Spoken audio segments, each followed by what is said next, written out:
bilan izidin chaqnagan izzat nuri o'tgani siqin idin haq islomning tuli başakmaz kafirga şiddet bilan atseli Hamza Halid Musaddak şir yürek oğlanları Cafer ibn Abu Talib Ben Caferni cennet gördüm. Onun qanğa milangan ikki qanti bor ekan. Putlarimo qanğa milinib ketibdi. Hadis sharif.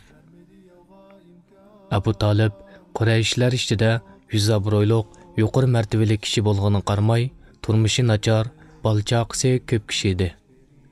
Quraysh kuchgan qurg'oqchilik qopti uning ahvolini taxmo bak nacharlashtirayotgan edi. Ziroatlar qurib ketganlikdan ular chirib ketgan so'ngaklarni yeyishga majbur bo'lgan.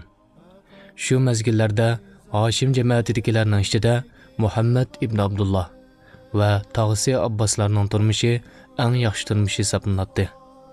Bir kuni Muhammad alayhisalom tog'isi Abbosga: "Ey tog'a, qarindishing Abu Talibning jon soni ko'p. Hammamizga ma'lum bo'lgandek, uning oilasiga boshqalarga yetgan qahatchilik yetdi. Biz berib, ballardan birasini bo'lsa-mu, o'z ustimizga olayli. Men bir o'g'ilni olay, sen birini ol. Biz ularga vaqtincha otadarchilik qilayli", dedi. Tog'isi Abbos: "Sen haqiqatan bir yaxshi ishga chaqirding", deginicha uning bilan yurib ketdi. Ular Abu Talibning uyiga kelib, maqsadlarini bayon qildi. Abu Talib ularga: "Sizlar menga aqilni qoldirib, qolganlardan xohlaganini ilinglar", dedi. Shuning bilan Alini Muhammad alayhisalom, Jafarni tog'isi Abbos ilib ketdi. Ali toki Muhammad alayhisalomga payg'ambarlik va'yisi kelgan qadar uning uyida turdi. Payg'ambarlik kelgandan keyin iymon keltirguchi tunji yosh Ali bo'ldi. Jafar mo tog'isi bilan birga turgan edi. Umo dastlab iymon etuvchilardan bo'lib, uning bilan ayoli Asma payg'ambar alayhisalom Darul Arqam kirishdan burunla Abu Bakrning sababi bilan iymon etgan edi. Iymon etganlik sababi bilan Hoshimiylik bu yigit va uning yosh ayoli boshqa iymon etgan musulmonlar uchirgan arziyat kulfatlarning hammasiga uchirdi. Ular boshlariga kelgan bu qattiq arziyatlarga sabr qildi. Chunki ular jannatga boradigan yo'lning tikan chatqonlar bilan qo'rshalganligini yaxshi tushungan bandalardan edi. Ularning Allohning buyrug'i bo'yicha ish ko'rishiga, islomning talbi bo'yicha yashashiga, Allohga ibodat qilib yashashiga, iymonning lazzatini tetishiga din dushmanlari bo'lgan Quraysh mushriklari ig'ir darajada to'salg'i bo'lib, ularni har jihatdan taqid qilib turadigan kuzatchilarni bekitishgan edi. Dal mushundoq ahvolda ayol ikkisi boshqa musulmonlar bilan birga dinlarini qo'g'dash uchun Habashistonga hijrat qilishga Muhammad alayhisalomdan ruxsat oldi. Payg'ambar alayhisalomning bu pok niyatli yaxshi insonlarning Parvardigorimiz Alloh degandan boshqa gunohi yo'q turib, tug'ilib o'sgan ona makonlarini tashlab ketishga majbur bo'lishi Payg'ambar alayhisalomga noit og'ir keldi. Lekin u chog'larda Payg'ambar alayhisalomda ularni qo'g'dab qolgudek kuch yo'q edi. Tunji hijrat qilguvchi musulmonlar guruhi Habashiston qarab yo'lga chiqqanda Jafar ularning oldida mandi. Ular u yerga berib, podshohning himoyasida u yerga makonlashdi. Ular islomga kirgandan keyingi tunji xotirjamlikni bu yerdan topdi va xotirjam ibodat qilishning huzuridan bahrlandi. Lekin Qurayshlar ularning Habashiston podshosining himoyasida yaxshi turayotganligini anglab, yoki ularni o'ldirish, yoki ularni Makkadan iborat bu cho'ng turmaga qaytarib kelish suiqasdini planlashga boshladi. Buningga doir voqealiklarni buning shohidi bo'lgan ayol sahoba va mu'minlarning onasi Ummu Salamaning bayonidan anglayli. U mundoq deydi: "Biz Habashistonga tushgunimizda yaxshi qo'shinlarga uchirdik. Dinimizdan xotirjam bo'ldik. Hech qanday bir aziyatga uchirmagan holda Rabbimizga ibodat qilish fursatiga erishdik. Buningdan xabar topgan Quraysh mushriklari bizni qaytarib kelish uchun o'z ichidagi farosatlik va kuchlik sanalgan ikki kishini nurg'un sovg'a salomlar bilan Habashistonning podshohi Najoshining yiniga yo'l osibdi. Bu ikki kishining biri Amir ibn As, yana biri Abdullah ibn Abu Rabiha edi. Qurayshlar ularni Najoshi bilan uchrashishdan burun uning qo'l ostidagilar bilan uchrashib, ularga bir бүлік sovg'at berib, ularning Najoshining oldida o'zlariga yantayoq bo'lishiga qo'lga keltirishga buyuribdi. Ular Habashistonga yetib kelgandan keyin oldin planlangan plan bo'yicha podshohning episkoplari bilan uchrashib, ularga sovg'alarni beribdi. Ulardan sovg'a qabul qilmagan birarimi qolmabdi. Bu ikkisi ularga: "Sizlarning zamininglarga bizning aqlsiz yoshlarimizdan bir uchum kishilar o'rlashibdi. Ular ota-bovisining dindan chiqib, xalqini parchalaydigan kishilardir. Ata biz sizlarning podshoyinglarni oldiga berib, ular to'g'risida podshoyinglarga gap qilsak, sizlar podshoyinglarning u kishilardan din haqida bir narsa so'ramasdan ularni bizga topshirib berish uchun bizga foydali gap qilib qo'ysanglar. Ularning xalqining kattalari ular e'tiqod qilgan narsaning nima ekanligini obdan biladi degan ekan." Episkoplar ma'qul deyishibdi. Bu chaqda bu ikkisiga nisbatan podshohning bizni chaqirtib so'zlarini anglab qilishidan yomon tuyuldigan ish yo'q edi. Atisi u ikkisi Najoshining huzuriga kirib, ilib kelgan sovg'alarni taqdim qildi. Ondan Najoshiga: "Ey podshoh, sizning mamlakatingizga bizning bir uchum aqlsiz yoshlarimiz keldi. Ular sizlarmo bizmi bilmaydigan bir dinni ilib keldi. Bizning dinimizni tashladi. Ham sizlarning dininglarga kirmadi. Ularning dadisi, tog'ilari, ularning urug' tuqqanlaridan bo'lgan kishilar bizni ularni qaytarib kelishga sizning huzuringizga avatdi. Ularning qilgan buzuq ishlarini bu mo'tavarlar obdan biladi" degan ekan. Podshoh Najoshi episkoplarga qarabdi. Episkoplar birdek: "O ikkisi rost aytadi. Ey podshoh, ularning ahvollari bularga oydin. Shunga ularni qaytarib o'tayli" deyishibdi. Podshoh qattiq g'azablanib: "Yo'q, men ularni chaqirtib kelib, ahvolni ularning o'z og'zidan anglamaguncha hargiz ularni qaytarib o'tmayman" debdi. Najoshi biz bilan ko'rishish uchun bizga odam avatibdi. Biz podshohning oldiga berishdan ilgari bir yerga yig'ilib, podshoh cho'qim bizning dinimizni so'raydi. Biz iymon keltirgan ishlardan ularni oshkora xabardor qilayli. Ja'far ibn Abu Talib bizga vakolatan so'z qilsin. Qolganlarimiz so'z qilmayli deb kelishib oldik. Biz Najoshining oldiga bordik. U o'rdaga episkoplarni mo chaqirgan ekan. Ular fuchilarga yeshil to'nlarni, boshlariga qalpoqlarni kiyishib, podshohning taxtining ikki tarafida oldida kitoblarni ichib qo'ygan holda o'ltirishgan edi. Biz yana yiliqi ishkaylarni mo bu yerda ko'rdik. Biz joylarimizga joylashib bo'lganda podshoh Najoshi bizdan: "Sizlar o'zinglarni atagan, uning uchun xalqinglarning dindan ayrilgan, bizning yoki boshqa bir millatning diniga tava bo'lmagan bu qandoq din?" dedi. Ja'far oldiga chiqib: "Ey podshoh, biz burun jaholiyat ilgari yashaydik. Butlarga ibodat qilatdik. O'lik hayvonlarning go'shini yeydik. Sili rahimni uzib qo'yatdik. Qo'shinlarga yomonlik qilatdik. Kuchliklarimiz ojizlarimizni bo'za qilatdi. Biz mushundoq buzuq ishlarni qilib yuraverdik. Alloh bizning ichimizdan biz hammamiz uning nasabini, o'zining rostchil va vafodor ekanligini, pok dil ekanligini bildigan bir kishini payg'ambar qilib avatdi.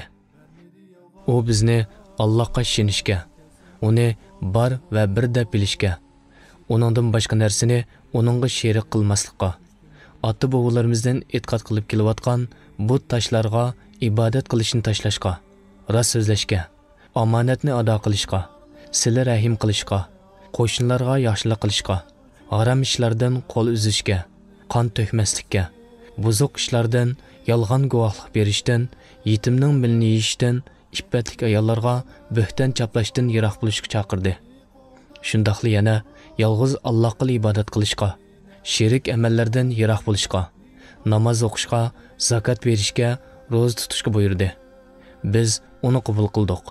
ham uningga agishib bizga halol qilganini qildik, harom qilgandan cheklandik. Ey podshoh, bizning kishilarimiz bizga dushmanlik qilib, bizni dinimizdan qaytirib, butlarga ibodat qilishga majburlab, bizga qattiq arziyatlarni soldi. Biz bundaq zulm va dinimizga to'salg'i bo'layotgan vaqtda sening mamlakatingga keldik. Seni boshqalardan a'lo bilib, bu yerni tanlab, sening homiyligingni pana tortib, diyoringga kelishni xohladik. Biz endi sen tarafdan zulmga uchirmaslikni umid qilamiz, dedi. Podshoh Najoshi, senda Allohdan payg'ambarga kelgan biror narsaning dalili bormi, deb so'rdi.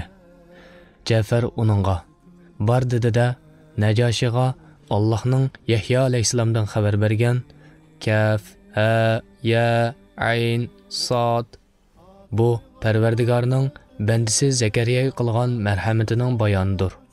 U o'z vaqtida Parvardigorga past ovozda munojat qildi. U aytdi: Parvardigorim, men haqiqatan kuch-quvvatdan ketdim. Chichim oqardi.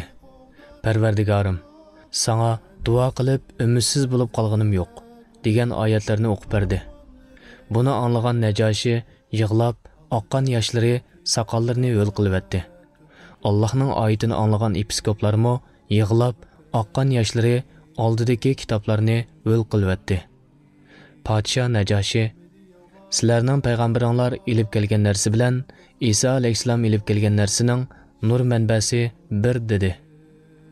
Ondan yiliq ishkaylenga: sizlar qaytinglar. Allohning nomi bilan qasamki, men bularni hargiz qaytirib bermayman, dedi. Biz so'rindan qaytdik. Biz o'rdadan chiqqanda Amri bizga tahdid silib, hamroyiga: Alloh bilan qasamki, atiman podshohning yiniga kelib, toki uning ko'nglini bularga qarta g'azab va yomonlik bilan to'ldirib etgidek darajada bularni yomonlab berman. Podshohni bularning yiltizini quritib etishga kuch kirtaman, dedi. Amroyi uningga: Ey Amri, unda qilma. Garchi ular biz bilan qarshilashgan bo'lsa-mu, yanila bizning urug' tuqqanlarimiz emasmi, dedi. Amri ochiqlanib: qo'ya bu so'zingni. Alloh bilan qasamki, men podshohga ular Isa ibn Maryamni banda deb qaraydi deyman, dedi. Atisi Amri va uning amroyi podshohga: Ey podshoh, sen himoya qilayotgan o kishilar Isa haqida qabih bir so'zni deydi. Ularga odam avatib, ularning Isa haqida nima deydiganligini so'rg'in, debdi. Biz buningdan xabar topganda bundan burun patmagan bir g'amga patdiq. Biz bir-birimizga: podshoh Isa alayhisalom to'g'risida so'rab qolsa, nim desak bular, deyishdik. Oxirda Alloh bilan qasamki, Allohning o'rgatgani bo'yicha deyli. Har qanday ishda payg'ambarning buyrug'idan chiqib ketmayli. Shu sababli nim bo'lsa mayli degandek fikr keldik. Yana Ja'farni bizga vakolatan so'zlashga birlikka kelishdik. Biz Najoshining huzuriga chaqirilganda episkoplarning burunqidek o'ltirishganligini ko'rdik. So'rinda yana ushkaylam bor ekan. Najoshi bizdan: sizlar Isa to'g'risida nima deysizlar, deb so'rdi. Payg'ambar ilib kelgan deymiz. Payg'ambaringlar nima deydi? U Isa alayhisalomni Allohning bandisi va elchisi, shundaqla to'y qilmagan qiz Maryamga tashlangan so'zi deydi. Bu chaqda podshoh Najoshi qo'lini yerga urib: to'g'ri, Isa alayhisalommi sizlarning payg'ambaringlar degandek degan, dedi. Buni anglab, uning qo'l ostidagi episkoplar demoqlarini qiqishib ketishdi. Najoshi ularning demoq qiqishlariga parvo qilmasdan bizga: sizlar qaytinglar. Sizlar amillikka erishguchilarsizlar. Sizlarni bo'za qilganlar ziyon tortidi. Sizlar qarshi chiqqan odamlar jazolandi. Men sizlarning birasinglarning ziyon tortish badiliga menga oltindek bir tog' bo'lishini yoqtirmayman, dedi. Ondan xizmatkorlarga: bu ikki odamning sovg'atlarini qaytirib beringlar. Mening uningga ochitim yo'q, dedi. Ummu Salama yana mundoq deydi: biz o ikkisining o'rdidan hayviti yerga urilgan, xorlanganlikdan salpaygan holda chiqqanligini ko'rdik. Biz shuningdan keyin podshoh Najoshining himoyasida isil qo'shinlar bilan birga turdik. Jafar Najoshining himoyasida Habashistonda xotirjam holda 10 yil turdi. Hijriyaning 7-yili ular boshqa bir qancha musulmonlar bilan Madinaga qarab yo'lga chiqdi. Bu vaqtda Payg'ambar alayhisalom Xaybarni fath qilib qaytib kelgan edi. Payg'ambar alayhisalom Jafar bilan ko'rishganda qattiq xushal bo'ldi va "Men hozir Xaybarning fath qilinganligimi yoki Jafarning qaytib kelganligimi qaysiga bekra xush bo'lganligimni bilolmadim" deb ketgan edi. Musulmonlarning bo'libmi kambag'al musulmonlarning xushalligi Payg'ambar alayhisalomning xushalligidan qilishmaydi. Jafar ojizlarga noiti e'tibor berib, ulardan har qanday yaxshilikni aymaydi. Shunga uningga miskinlarning otisi degan ot singib qolgan edi. Abu Hurayra bu to'g'risida to'xtalib mundaq deydi: Bizga bo'libmi miskinlarga nisbatan kishilarning yaxshisi Jafar edi. U bizni uyga ilib berib tamoq beradi. Agar o'ziga tugab qolgan bo'lsa, bizga may qochilaydigan kichik to'limini beradi. Biz uni yerib, ichiga chopishib qolganlarni yalaydiq. Jafar Madinada uzoq yashamadi. Hijriyaning 8-yilining beshida Payg'ambar alayhisalom Sham diyoridagi Rumlarga qarshi qo'shin to'pildi va qo'shinga Zayd ibn Harisni boshliq qilib, agar jangda Zayd shahid bo'lsa, Jafar boshliq bo'lsin. Jafarmi shahid bo'lsa, Abdullah ibn Ravaha boshliq bo'lsin.